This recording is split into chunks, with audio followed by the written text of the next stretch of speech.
Assalamualaikum warahmatullahi wabarakatuh. Apa kabar semuanya? Semoga sehat-sehat saja ya.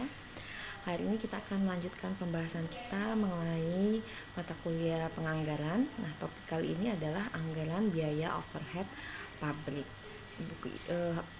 Materinya saya ambil dari buku textbook kita, buku Ibu Sri Rahayu, dan bahan-bahan lainnya.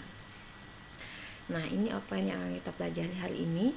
Ada 6. Yang pertama adalah pengertian anggaran biaya overhead pabrik atau kita singkat dengan BOP. Kemudian manfaat anggaran BOP, kemudian perilaku BOP, lalu faktor-faktor yang mempengaruhi penyusunan anggaran BOP. Kemudian kita akan menyusun anggaran BOP dan kita akan bahas sekilas tentang alokasi BOP. Yang pertama adalah pengertian anggaran BOP. Nah, sebelum ke pengertian anggarannya, kita akan bahas terlebih dahulu tentang BOP. BOP atau biaya overhead pabrik, kata lainnya atau terminologi lainnya itu adalah indirect cost, jadi biaya tidak langsung. Nah, BOP ini merupakan bagian biaya produksi yang tidak dapat ditelusuri secara langsung pada produk. Nah, jadi karena dia bukan direct cost, dia adalah indirect cost dan dia adalah termasuk di biaya produksi.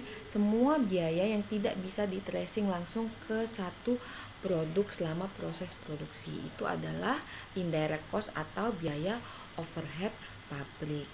Nah, jadi dengan kata lain, BOP adalah biaya-biaya yang dikeluarkan dalam suatu proses produksi selain direct cost.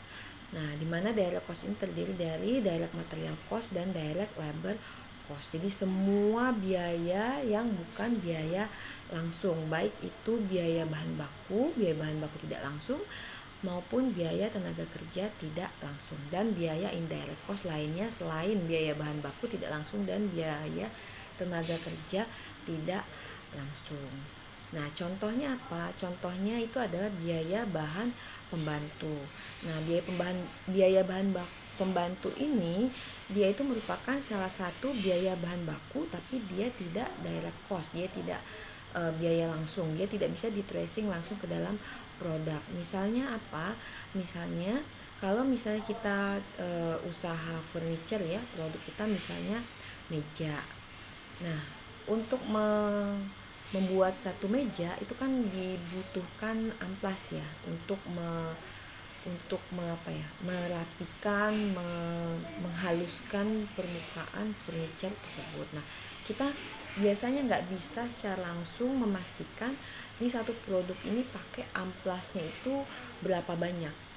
Nah, jadi amplasnya itu biasanya kita beli stoknya berapa lembar, berapa meter panjangnya. Nah, itu digunakan secara bersama-sama untuk mungkin tidak hanya meja, tapi meja, kursi, lemari, dan lain sebagainya. Jadi kita nggak bisa tuh tracing langsung biaya si amplas itu ke masing-masing produknya. Jadi dia adalah bahan baku juga, tapi dia tidak bisa di-trace secara langsung ke dalam produknya. Misalnya yang lain lagi, misalnya lem kayunya itu juga tidak bisa kita tracing langsung. Kemudian biaya tenaga kerja tidak langsung seperti mandor dan supervisor atau lainnya. Nah, si mandor ini atau supervisor ini dia biasanya itu mensupervisi atau mengawasi produksi banyak barang. Jadi kita nggak bisa tracing secara langsung berapa jam yang dihabiskan untuk mensupervisi atau mengawasi produk A, produk B, produk C, dan lain sebagainya. Walaupun dia biaya tenaga kerja, tapi dia biaya tenaga kerja tidak langsung. Jadi masuknya itu ke anggaran BOP, bukan anggaran tenaga kerja. Itu juga yang bahan pembantu, walaupun dia bahan baku, dia nggak masuk di anggaran bahan baku, tapi masuknya di anggaran biaya overhead. Ini udah kita bahas sebelumnya ya.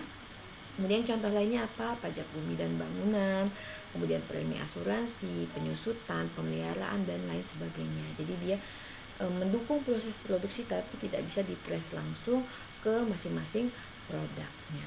Itu adalah pengertian dari BOP atau indirect cost atau biaya overhead pabrik. Nah, kalau pengertian anggarannya, anggaran BOP adalah suatu anggaran yang merencanakan secara rinci mengenai biaya produksi tidak langsung atau biaya overhead pabrik selama periode yang akan datang. Jadi dalam anggaran itu merinci apa aja sih BOP-nya. Nah, jadi isinya apa? Mencakup rencana jenis-jenis BOP-nya. Jadi BOP terdiri dari apa saja, kemudian jumlahnya berapa, lalu waktu pembebanan BOP tersebut, dan disesuaikan dengan masing-masing departemen di mana biaya overhead pabrik tersebut terjadi. Jadi biasanya kita membebankan biaya BOP itu dari satu departemen yang bukan produksi misalnya ke departemen produksi. Nah, di departemen produksi itu juga ada sub departemen lagi. Jadi kita harus melihat pembebanannya itu ke masing-masing departemen di mana biaya overhead pabrik tersebut terjadi. Nanti di contohnya akan lebih jelas. Nah, setelah kita membahas tentang pengertian BOP, sekarang kita akan membahas manfaat anggaran BOP. Secara umum, anggaran BOP ini disusun sebagai perencanaan, pengkoordinasian, dan pengendalian kegiatan produksi. Karena BOP ini digunakan untuk proses produksi. Jadi kita mau merencanakan berapa sih nanti BOP di satu produksi ini. Kemudian kita akan mengkoordinasikan berapa BOP-nya. Kemudian kita akan mengendalikan selama proses produksi tersebut BOP-nya sudah kepake seberapa banyak. Nah, secara khusus tujuan atau manfaat penyusunan anggaran BOP ini antara lain, yang pertama itu mengetahui penggunaan BOP secara lebih efisien. Jadi kalau misalnya sudah kita anggarkan, kita akan lihat BOP itu secara lebih efisien karena lebih terencana. Kemudian untuk menentukan harga pokok produksi secara lebih akurat. Nah, karena kita sudah menggunakan BOP yang secara lebih efisien ini misalnya kita tahu nanti BOP-nya butuh berapa. Nah, kita bisa memanfaatkan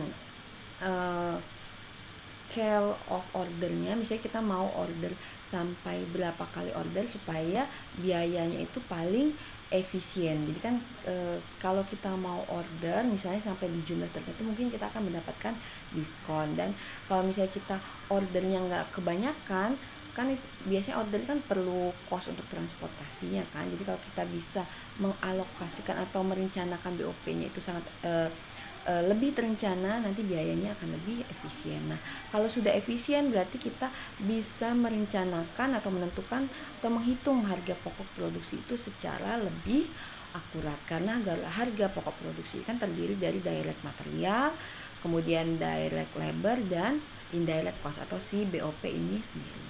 Kemudian kita bisa mengetahui pengalokasian BOP di setiap departemen di mana BOP tersebut dibebankan. Jadi misalnya nih, si penyusutan mesin itu dibebankan ke departemen apa saja.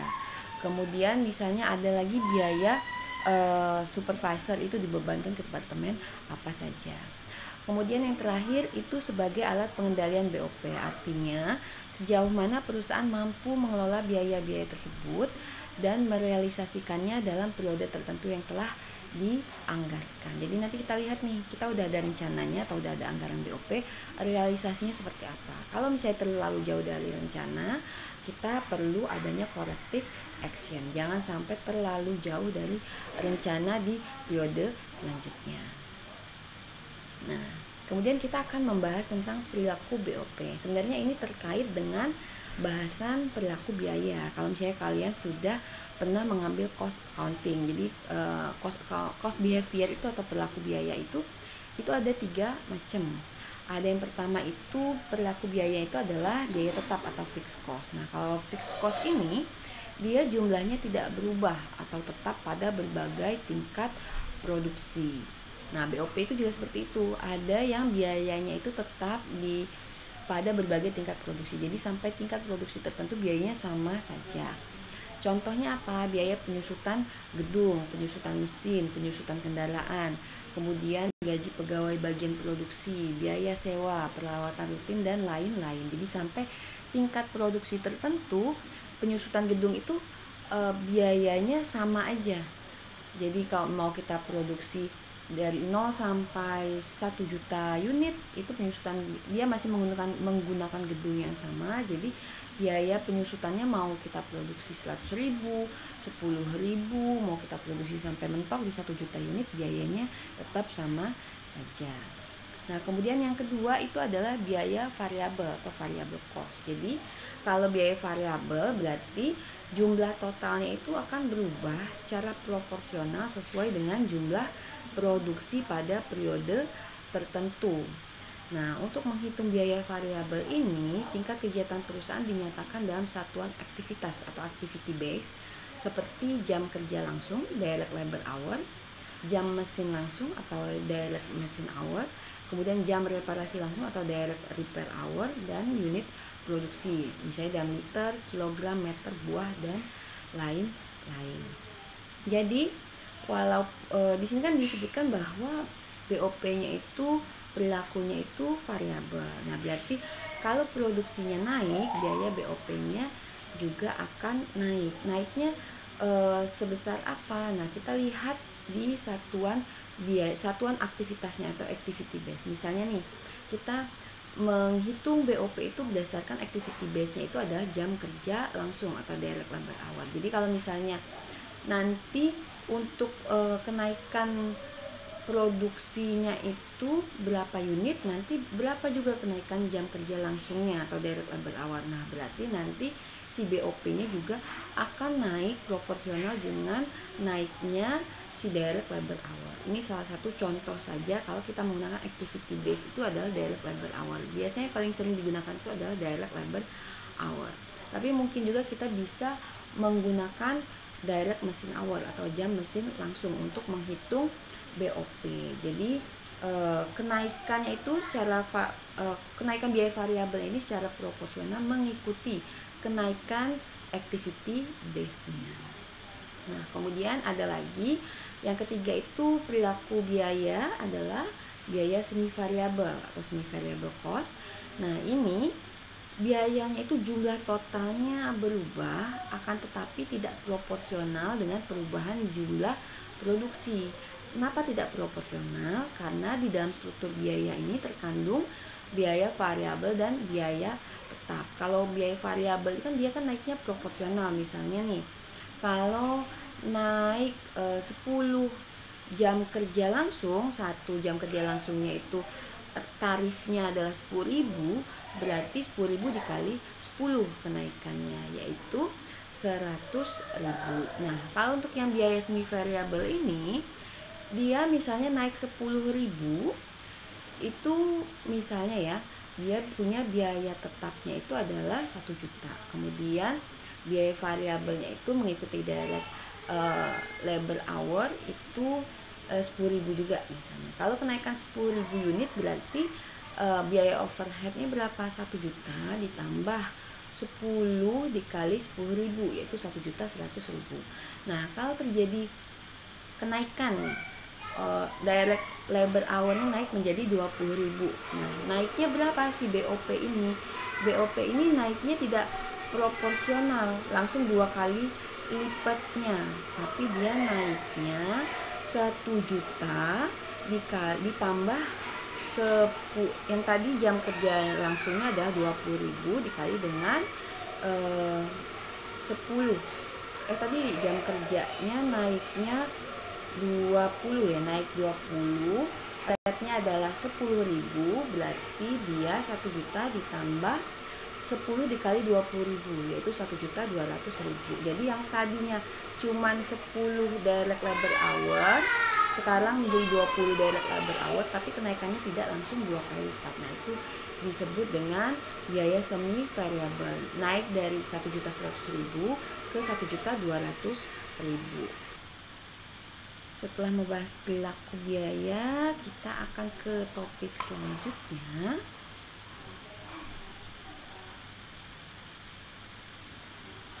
yaitu ini dia, faktor yang mempengaruhi penyusunan anggaran BOP. Jadi ada 5 di sini.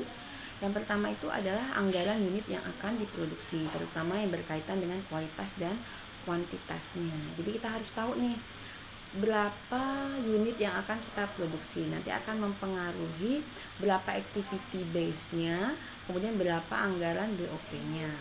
Kemudian kita juga harus mengetahui yang kedua, yaitu berbagai standar yang telah ditetapkan perusahaan maupun regulator.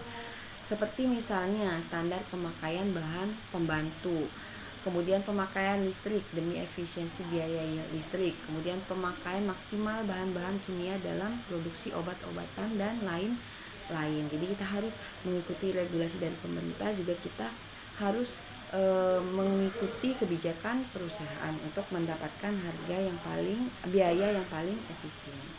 Kemudian yang ketiga, sistem pembayaran upah yang digunakan oleh perusahaan. Jadi kita harus tahu nih, apakah sistemnya itu adalah sistem bolongan. Nah, kalau bolongan kan berarti dia itu mau berapapun yang kita produksi, berarti biayanya sama. Atau misalnya ada sistem bonus, jadi kalau misalnya produksinya di angka berapa, nanti akan mendapatkan bonus berapa, dan lain sebagainya. Kemudian metode depresiasi yang digunakan, apakah kita menggunakan metode garis lurus ataukah double declining, karena ini akan mempengaruhi BOP yang akan kita hitung. Kemudian metode alokasi biaya yang digunakan oleh perusahaan dalam memecah biaya menjadi beberapa kelompok biaya di mana biaya tersebut terjadi. Jadi BOP ini itu biasanya biayanya itu gelondongan. Misalnya tadi biaya sewa gedung. Nah, sewa gedung kan gedung itu kan dinikmati oleh semua departemen. Ada departemen pembantu, ada departemen produksi nih di sini. Nah, kita harus pecah itu, si sewa gedung itu yang harus dibebankan ke departemen produksi itu berapa. Nah, jadi alokasi biayanya itu yang harus kita ketahui seperti apa. Nah, metode alokasi biaya ini dimaksudkan untuk menentukan dan memperoleh biaya overhead pabrik dari masing-masing departemen atau bagian sesuai dengan porsi biaya yang terjadi di masing-masing departemen tersebut. Misalnya, untuk memproduksi sabun mandi terdapat departemen lain yang berperan seperti departemen research dan development. Jadi, si departemen research and development ini kan dia bekerja di awal, menghabiskan biaya untuk melakukan riset untuk mendapatkan sabun mandi terbaik. Nah, itu harus dibebankan juga ke dalam proses produksi nantinya. Harus kita hitung berapa alokasinya untuk menghitung BOP-nya atau biaya overhead pabrik. Nah, ini untuk alokasi biaya ini, metode alokasi itu sangat banyak. Itu dibahas khusus di bahasan tentang cost accounting. Jadi kalau kalian tertarik bisa kalian cek lagi buku cost accounting. Nah, di sini kita akan bahas sekilas untuk alokasi BOP tapi tidak menyeluruh. Jadi hanya untuk refresh saja untuk yang paling sering digunakan. Kita lebih condong ke arah membuat anggaran BOP-nya itu sendiri. Nah, kemudian sekarang kita akan lanjut ke penyusunan anggaran BOP. Nah, karena BOP atau perilaku BOP itu ada 3 macam, yaitu tadi yang fixed cost, kemudian ada variabel, ada semi variabel. Berarti kalau kita mau bikin anggaran BOP, kita harus menyesuaikan dengan perilaku biayanya masing-masing. Nah, kalau untuk biaya yang sifatnya fix atau tetap, maka biaya pada periode yang akan datang itu ditentukan sama dengan periode sebelumnya, karena kan dia fix ya. Biaya tetap ini merupakan biaya yang jumlahnya ditentukan oleh pihak manajemen, baik bagian produksi atau manajemen puncak. Atau terkadang biaya tetap ini bisa juga ditentukan oleh pemerintah, seperti terkait penggunaan standar keamanan dalam bekerja. Jadi misalnya pemerintah sudah punya regulasi untuk keamanan itu harus ada apa saja item-itemnya. Nah, jadi kita mengikuti aturan dari pemerintah. Nah, kemudian untuk biaya yang sifatnya variabel akan ditentukan berdasarkan tarif tertentu yang disesuaikan dengan kondisi yang akan datang. Misalnya dalam periode anggaran akan terjadi peningkatan upah minimum yang ditetapkan pemerintah. Kemudian ada faktor inflasi bahan baku pembantu dan lain-lain. Jadi untuk yang misalnya indirect labor hour-nya, kita menetapkan tarifnya itu kita harus mengikuti kebijakan upah minimum yang ditetapkan oleh pemerintah. Kemudian untuk menetapkan nih biaya bahan pembantu, kita harus melihat juga faktor inflasi untuk memperkirakan berapa kenaikan harga bahan baku pembantu di masa yang akan datang. Nah, kemudian untuk yang terakhir, perilaku yang semi variabel ditentukan dengan melakukan analisis biaya historis selama beberapa periode yang lalu. Kemudian mengelompokkannya menjadi biaya tetap dan biaya variabel. Jadi dari data historis, mana nih yang biaya tetap? Nah, kalau biaya tetap berarti dia akan sama terus di periode yang akan datang. Kemudian mana nih yang biaya variabel? Nah, biaya variabel ini dia yang akan naik atau turun di periode yang akan datang. Jadi untuk menyusun anggaran BOP kita harus tahu nih, apakah dia termasuk biaya tetap kah, kemudian biaya variabel kah, atau biaya semi variabel. Ini adalah sekilas tentang alokasi BOP. Jadi alokasi BOP dilakukan untuk mendistribusikan biaya overhead pabrik kepada departemen yang menggunakan biaya tersebut. Nah, alokasi BOP didistribusikan dari departemen pembantu ke departemen produksi atau departemen pembantu ke departemen pembantu lainnya dan departemen produksi. Jadi di sini mungkin saja biaya overhead itu dia itu terjadi di departemen yang bukan produksi, yaitu departemen pembantu misalnya. Tapi dia digunakan selama proses produksi. Jadi kita harus mengalokasikan tuh biaya yang sebagian biaya atau seluruh biaya dari departemen pembantu tersebut yang digunakan oleh departemen produksi, itu yang akan menjadi BOP kita. Nah, untuk mendistribusikan BOP tersebut digunakan satuan kegiatan yang tadi saya sempat sebut ya, activity base. Nah, satuan kegiatannya adalah satuan yang dipakai untuk mengetahui jumlah kegiatan yang telah dilakukan oleh departemen produksi maupun departemen pembantu dalam proses produksi. Untuk satuan kegiatannya ini akan bermacam-macam. Jadi BOP ini akan dihitung menggunakan si activity base ini. Kemudian BOP merupakan jumlah. Nah, kan kita udah mengalokasikan BOP tersebut ya. Kemudian kita sudah menentukan activity base-nya apa. Nah, si BOP ini itu merupakan jumlah dari satuan kegiatan activity base-nya dikali dengan tarif biaya overhead atau overhead rate-nya. Jadi kita harus tahu nih, biaya A itu activity base-nya apa, biaya B activity base-nya apa. Jadi belum tentu biaya-biaya yang digunakan selama produksi itu activity base-nya akan sama, overhead rate-nya juga belum tentu akan sama. Nah, ini ya, satuan kegiatan atau activity base yang umum digunakan misalnya di bagian produksi, itu satuan kegiatannya ada unit barang yang dihasilkan, ada juga jam buruh langsung atau direct labor hour, ada juga jam mesin langsung direct mesin hour, biaya bahan baku, biaya tenaga kerja langsung, dan lain-lain. Nah, ini menentukan kita mau pakai activity base yang mana, itu kita harus tahu nih, biaya ini drivernya atau yang menyebabkan biaya ini apa yang paling dekat.